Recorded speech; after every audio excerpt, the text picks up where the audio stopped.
사도행전 강의 주제로 8번째 시간입니다.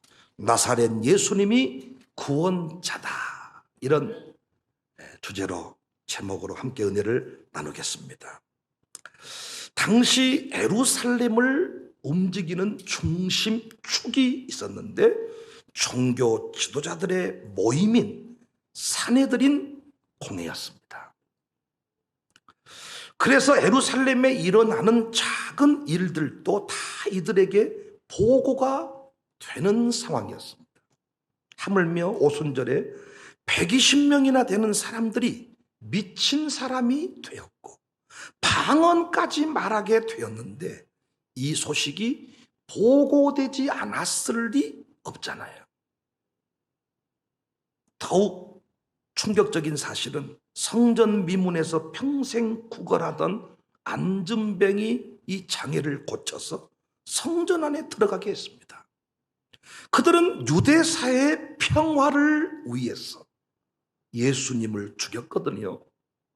예수님을 죽이면 평화가 올 줄 알았는데 이제는 그의 제자들이 능력을 받아서 소동을 피우는 상황이 되었습니다.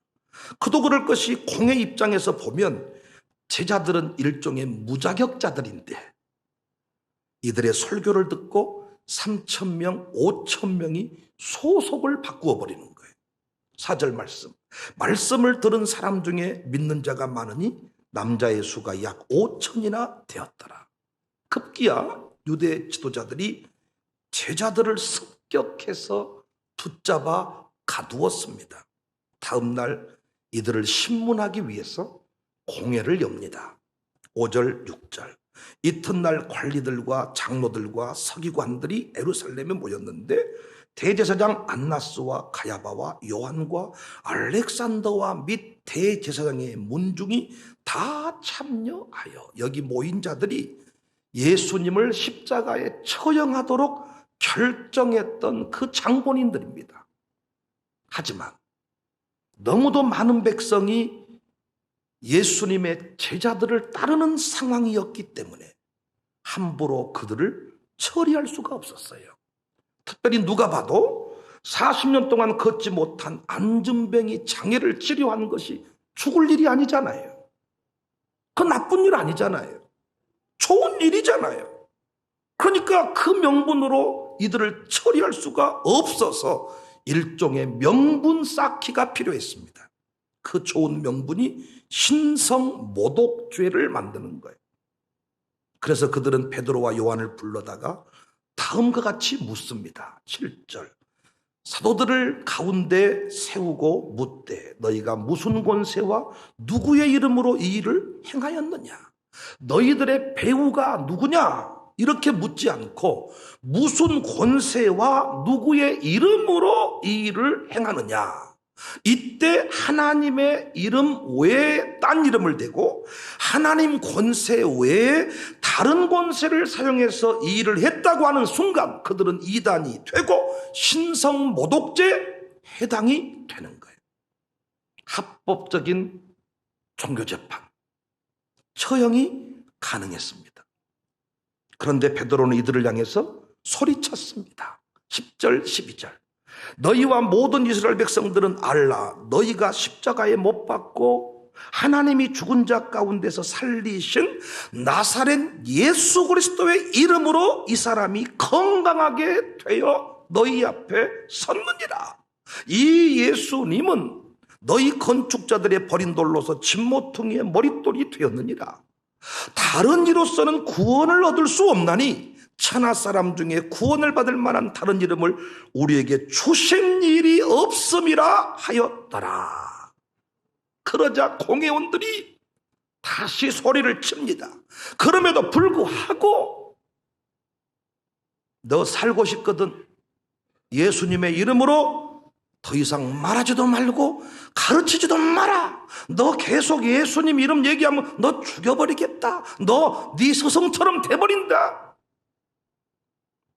18절. 그들을 불러 경고하여 도무지 예수님의 이름으로 말하지도 말고 가르치지도 말라 하니 베드로가 예 알겠습니다 원매 기죽어 그렇게 하겠습니다 이게 아니었죠. 다 당당히 외쳤습니다.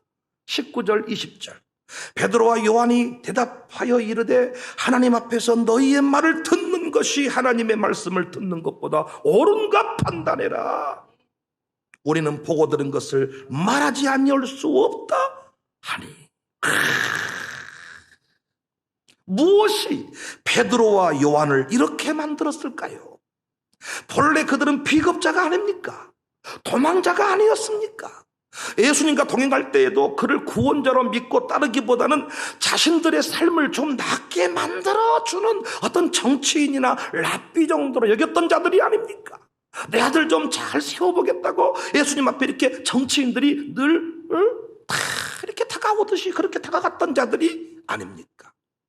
그런데 베드로는 지금 예수님이 구원자입니다. 예수님 외에는 다른 구원자는 없습니다. 이렇게 지금 외치고 있는 거예요. 예수님이 그토록 원하셨던 증인의 모습으로 당당히 서 있습니다. 무엇이 어떻게 이렇게 위대한 변화를 이루어냈을까요? 어떻게 변화가 되었을까요? 오늘날 교회가 갈수록 힘을 잃어버리는 것은 증인을 자처하는 교인들이 없기 때문입니다.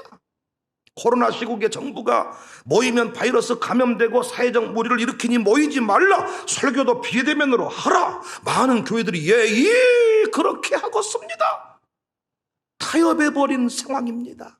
사실은 제자들처럼 무슨 소리입니까? 위기의 때일수록 교회는 더욱 예배해야 됩니다. 위기의 때일수록 감염, 이 예방수칙을 잘 지키면서 우리는 하나님 나라의 기쁨을 경험해야만 됩니다. 비대면 예배는 성경에 없습니다. 헌법에 보장된 종교의 자유를 보장하세요.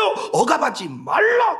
이렇게 외쳤어야 되는데 저부터 겁나가지고 기자들이 사진 찍어버리면 어찌하실까이? 그래가지고 차 안에서 벌벌 떨고 못 내리니까 한 목사께서 와가지고 내리세요. 나는 그 짧은 순간을 잊을 수가 없어. 당당히 내려서 누구세요? KBS? SBS? 저희들이 잘 정리해서 조만간에 보도하겠습니다. 했어야 되는데 순간적으로 겁나버리더라고요. 초창기 우리 부교육자들이 입구에서 감염 관계자 공무원들을 만날 때도 엄청 그들이 사자의 심정으로 돌아버리니까 갑자기 우리는 새 가슴이 돼가지고 저 그때 깨달은 게 우리 청년들 다 공무원 시켜야 되겠다.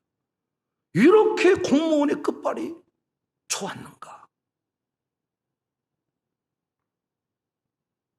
본래 베드로와 요한은 산에 들인 공회원들 앞에서 당당히 예수님을 소개하고 자신의 사명을 이야기할 만한 실력자들이 되지 못했습니다. 어떤 논리를 가지고, 여러분도 늘 그것이 불만이잖아요.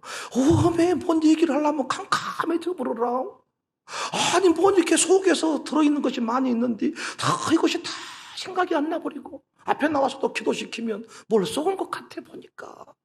근데 여러분 썩은 대로 읽는 것도 쉽게 잘 안 되잖아요. 밑에 읽었다가 위에 읽었다가 어디 가버리고. 베드로와 요한이 산에 들인 공회원들 앞에서 당당히 예수님을 소개하고 자신의 사명을 이야기할 만한 실력자들이 못됐습니다. 여러분이 법원 가보시면 알겠고 경찰서 가보시면 알지만은 강압적인 상황에서요 당당히 무슨 얘기하는 게 쉬운 게 아닙니다. 우리 코로나 시국을 지나봤기 때문에 이 내용, 이 상황이 잘 우리에게 와닿습니다. 하지만 베드로와 요한은 공회원들을 놀라게 만들었습니다. 13절 그들이 베드로와 요한이 담대하게 말함을 보고 그들을 본래 학문 없는 범인으로 평범한 사람들로 알았다가 이상히 여기며 또 전에 예수와 함께 있던 줄도 알고 놀란 거예요. 전에 그 배신자, 그 찌질한 놈들이 아니더냐.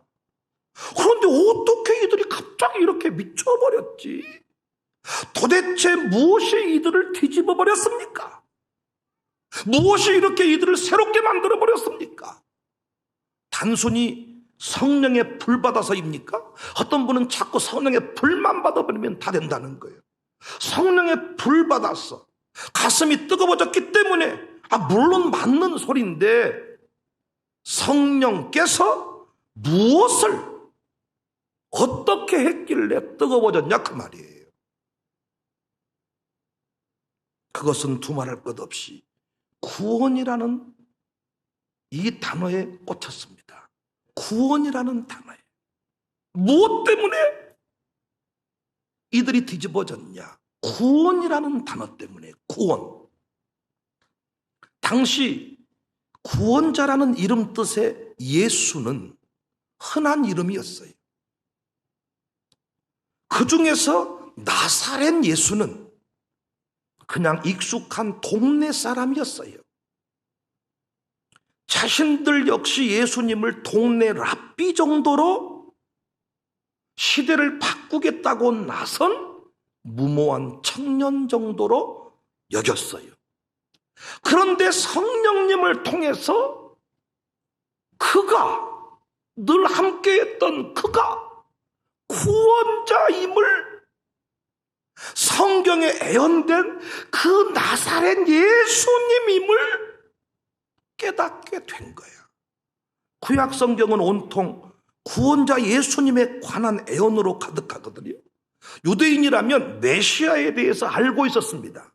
하지만 나사렛 예수님이, 자신들과 함께했던 그 나사렛 예수님이 메시아였다는 사실을 몰랐단 말이에요. 그런데 이 베드로와 요한, 많은 제자들이 그 사실을 알게 된 거예요. 아무도 알지 못했던 구원자 예수님을 이들이 알아본 것입니다. 뿐만 아니라 공회원들이 예수님을 죽인 것이 아니라 그 모든 것이 애언의 성취였음을 또한 깨달았습니다. 오늘을 사는 우리에게도 이 깨달음, 이 가르침이 필요합니다.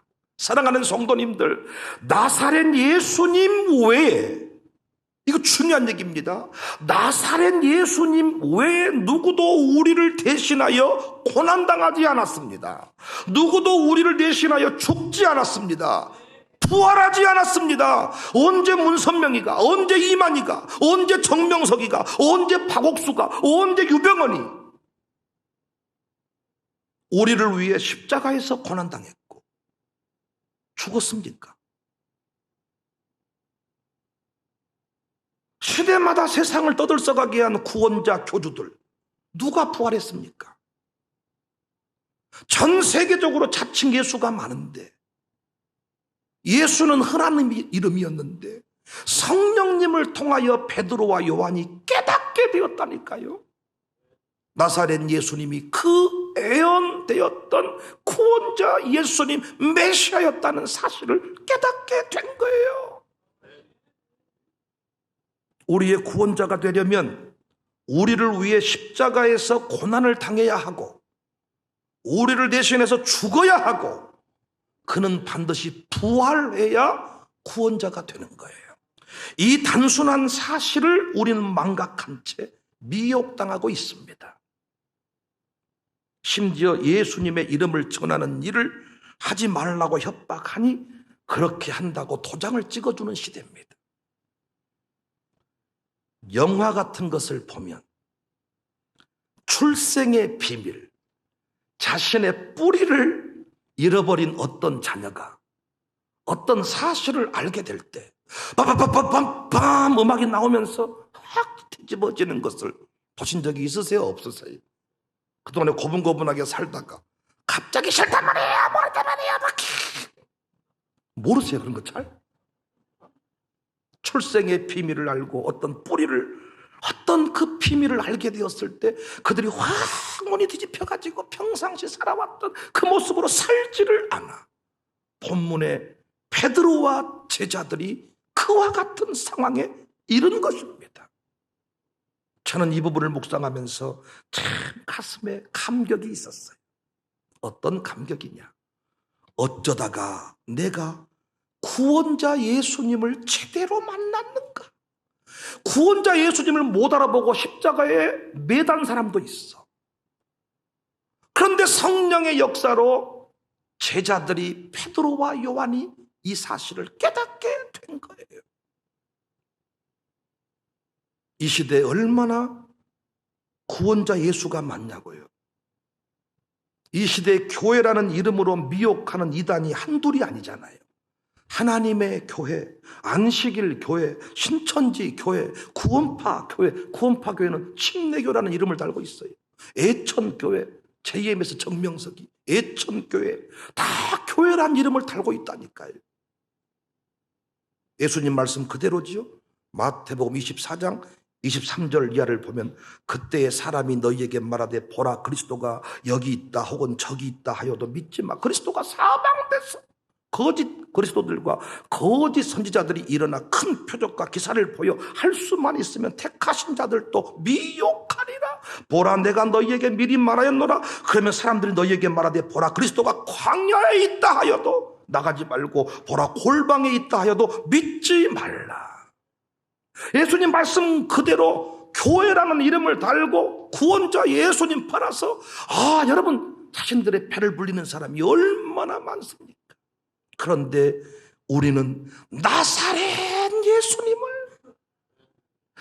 고난당하셨고 죽으셨고 부활하셨던 그 나사렛 예수님을 구원자로 고백하는 정통교회, 이 장로교회 합동교단 소속 신자가 되었다는 것이, 우와, 여러분과 제가 처음부터 신학 공부한 거 아니잖아요.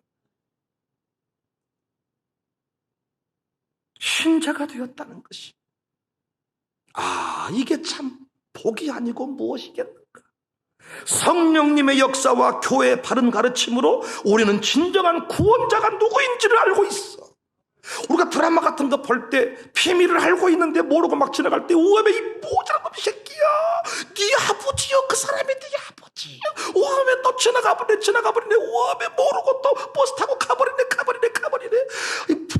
불러 네 아버지라고 불러 이 새끼야. 여러분은 드라마 같은 거 조용히 보신가 봐요. 나는 이 모자란 놈아 불러 이 새끼야. 저 새끼 진짜 저로 확 쏘고 싶다 이 새끼. 아주 그냥 배기 싫어서 저 모자란 놈 막 아내가 막 성질 내면서 들어가 버려.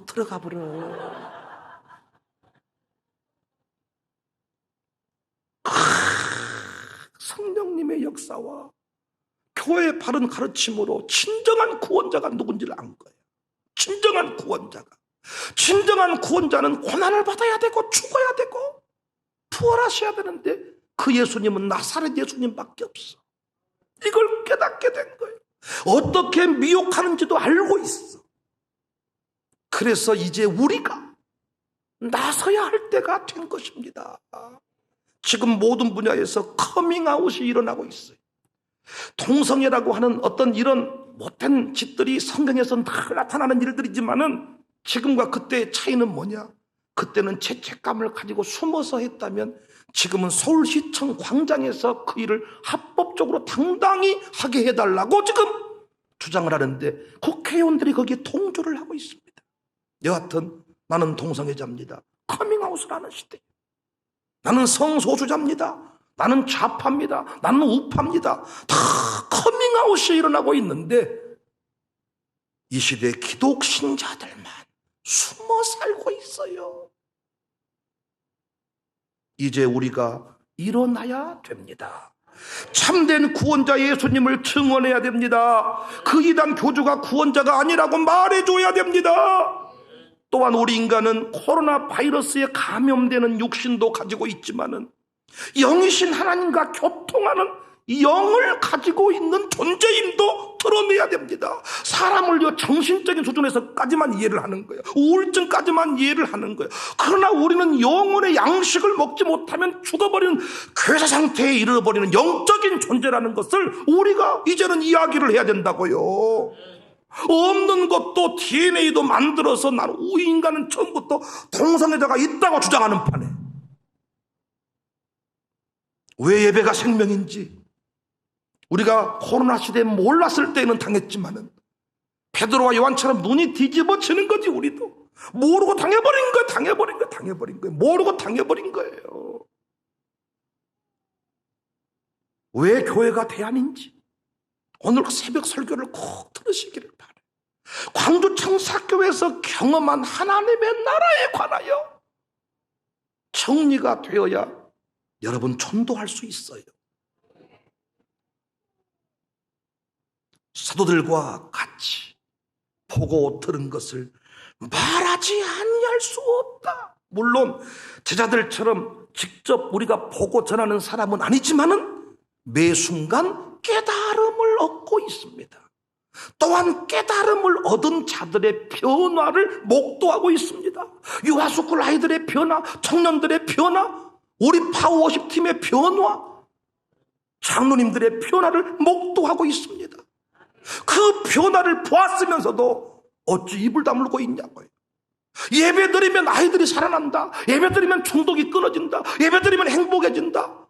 우리는 깨달았고 변화를 경험한 자들이 아닙니까? 다 커밍아웃을 하고 있는 시대에 커밍아웃. 제가 예전에 직장 선교회 설교로 다녀보니까 그곳에서 그 선교회 회장급 되는 사람이 이런 말을 하는 것입니다. 자기들의 기도 제목 중에 하나가 잠수함 신자를 무트로 다 드러나게 하는 것이 기도 제목이다고. 뭔 말인가 하고 봤더니 직장 출근하면 다 잠수해버린다는 거예요. 교회에서는 장로님이고 집사님인데 직장에서는 전혀 예수 믿는 태를 내지 아니하고 흔적을 남기지 아니하고 잠수해 있다가 주일만 되면 쫙 다시 올라온다는 거예요. 잠수함 뭔지 모르세요? 아니 여러분 왜 이렇게 설교를 잘하고 이러는데 웃지도 않고 그러실까? 여러분 설교 듣고 있는 모습 보면 얼마나 귀여운 줄 아십니까? 참 이렇게 나이 드셔서 귀엽단 말 듣는 거 쉽지 않아요. 다 징그럽고 이렇게 귀신 같고 그러지. 예? 아줌마들이 머리 풀고 새벽에 나타나면 귀신이지. 그게 뭡니까 여러분?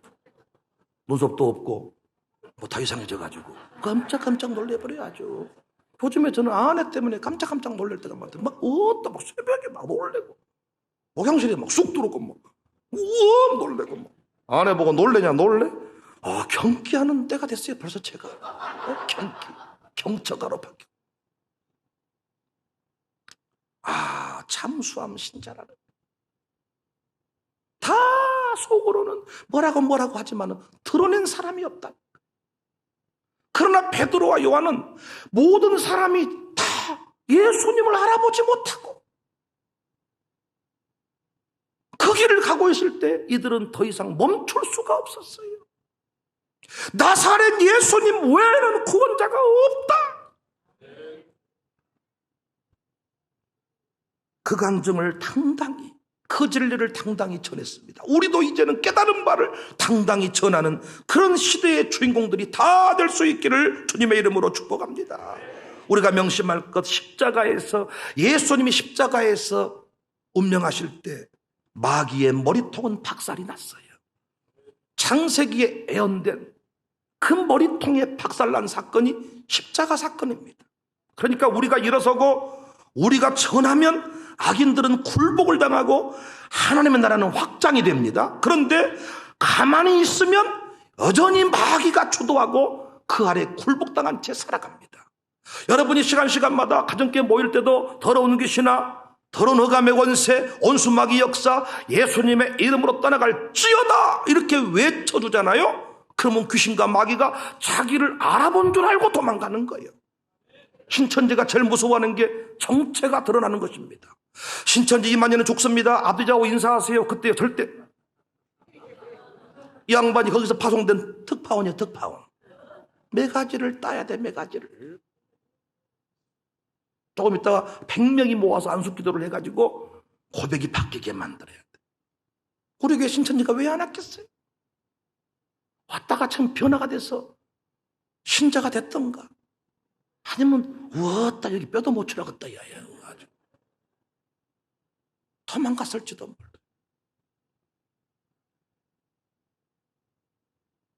가만히 있으면 끝까지 짓밟아버려요. 우리가 지금 코로나 시국에 그걸 경험하고 있습니다.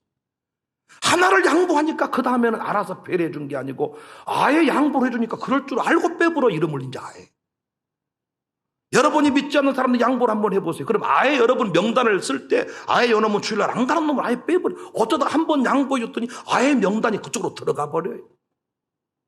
저는 기독교인입니다. 저는 신자입니다. 저는 주일날 교회 가야 됩니다. 나의 구원자는 하나님이십니다. 구원자는 회장님이 아니요. 구원자는 사장님이 아니요. 사장님이 구원자인 줄 믿고 사는 사람이 나중에 은퇴할 때 우울증 걸리는 거야 다. 그러니까 우리는 소리쳐야 돼요. 가만히 있으면 짓밟힘을 당합니다.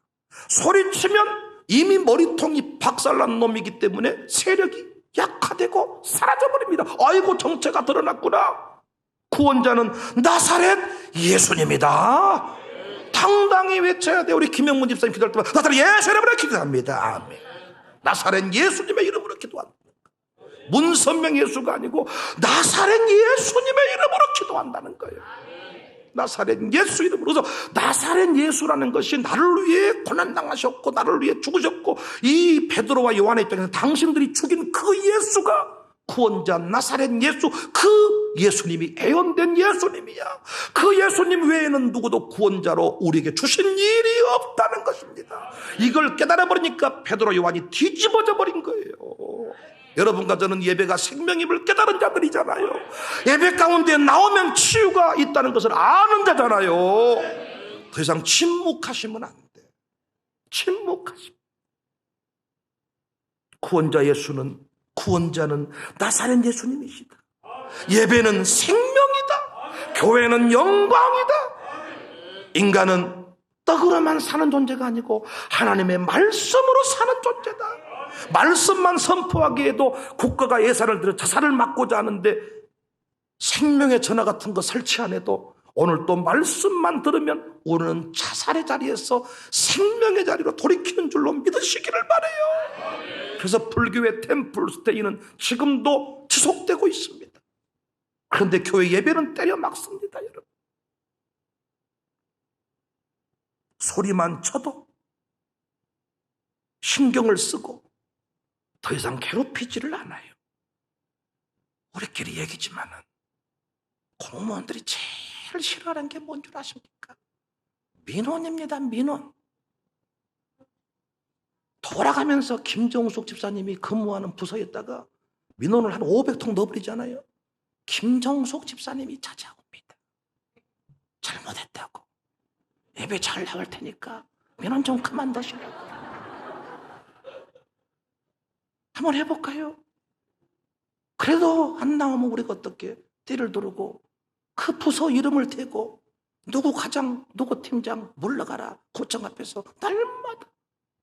제가 우리 부목사들한테 요즘에 다 그걸 교육시키고 있어요.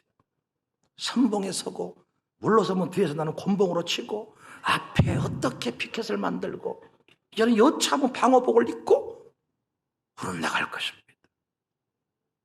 이제는 내년에 정권이 바뀌기 때문에, 아니 정권이 바뀐 게 아니고 선거를 치르기 때문에 대놓고 막 때려잡지는 못하더라고요. 이제 왜? 표 관리를 해야 되니까. 정신을 차려야 돼. 정신. 가만히 있으면 아예 사람이 정신이 나간 줄 알고 짓밟아버리려고 하지만 소리를 내고 말을 하면 긴장하고 신경을 쓰게 돼 있습니다. 귀신의 정체, 마귀의 정체. 소리만 질러도 예배 가운데 귀신들이, 마귀들이 들끓지 못합니다. 그러나 이걸 모르는 사람은 이 얘기를 해주지 않는다고요. 왜 예배 중에 귀신아 물러가라. 어떤 사람은 졸고 일어났다가 자꾸 이게는 귀신이라고 했었더니 당신 보고 귀신이란 게 아니고 보이지 않는 영적인 세계의 싸움을 말하는 거예요. 나사렛 예수님이 구원자다. 나사렛 예수님이 구원자다. 당당히 외치는 교회가 될 수 있기를 주님의 이름으로 축복합니다.